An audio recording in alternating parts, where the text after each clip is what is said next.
পিলখানায় BDR হত্যাকাণ্ডের ১৬ বছর পর দিনটিকে জাতীয় শহীদ সেনা দিবস হিসেবে ঘোষণা করে অন্তর্বর্তীকালীন সরকার। দিবসটি উপলক্ষে মঙ্গলবার সকালে রাজধানীর বনানীতে সামরিক কবরস্থানে শহীদদের সমাধিতে রাষ্ট্রপতি ও প্রধান উপদেষ্টার পক্ষ থেকে শ্রদ্ধা জানানো হয়। পুষ্পস্তবক অর্পণ করেন স্বরাষ্ট্র উপদেষ্টা অবসরপ্রাপ্ত লেফটেন্যান্ট জেনারেল মোহাম্মদ জাহাঙ্গীর আলম চৌধুরী। এরপর সেনা, নৌ ও বিমান বাহিনীর প্রধানরাও ফুল দিয়ে শ্রদ্ধা জানান। পরে শহীদদের পরিবারের পক্ষ থেকে জানানো হয় ফুলের শ্রদ্ধা। 1 মিনিট নীরবতা পালন করা হয়। শেষে শহীদদের আত্মার মাগফিরাত কামনায় করা হয় দোয়া। 25 ফেব্রুয়ারিকে শহীদ সেনা দিবস ঘোষণা করায় অন্তর্বর্তী সরকারের প্রতি সন্তোষ জানান স্বজনরা। সেই সঙ্গে ন্যায় বিচারেরও দাবি জানান তারা।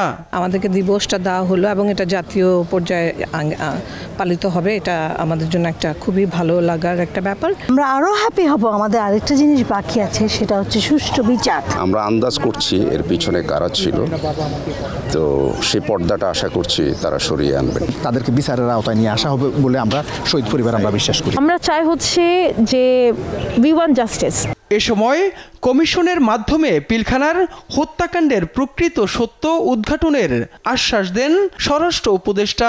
আমরা কিন্তু শহীদ সেনা দিবস ঘোষণা করেছি। আরেকটা দাবি ছিল যে বিচার, ওই জন্য কিন্তু আমরা কমিশন করে দিয়েছি। তাদের 3 মাস সময় দেওয়া হয়েছে।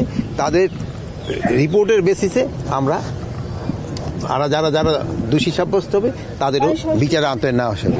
দেশের আইন শৃঙ্খলা পরিস্থিতি নিয়ে কারো গাফেলতি থাকলে ছাড় দেয়া হবে না বলেও হুঁশিয়ারি দেন তিনি।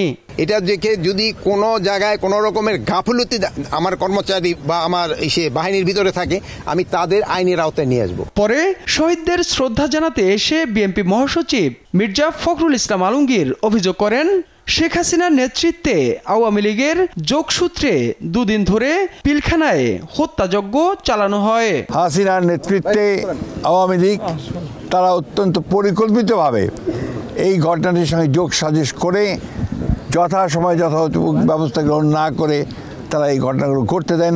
2 দিন ধরে বিডিআর পিলখানাতেই হত্যাযজ্ঞ চলে। এই হত্যাকাণ্ডের পেছনে শুধু দেশি নয়, আন্তর্জাতিক চক্রান্ত রয়েছে বলেও অভিযোগ করেন বিভিন্ন রাজনৈতিক সংগঠনের নেতারা। দেশের অভ্যন্তরীণভাবেই ঘটেছে এবং অভ্যন্তরীণ শক্তি জড়িত সেটা নয়, এর সাথে বহিঃশক্তি জড়িত। তাইফুর রহমান তুহিন, দেশ টিভি, ঢাকা। 2009 সাল পরবর্তী সময় দেখেছি।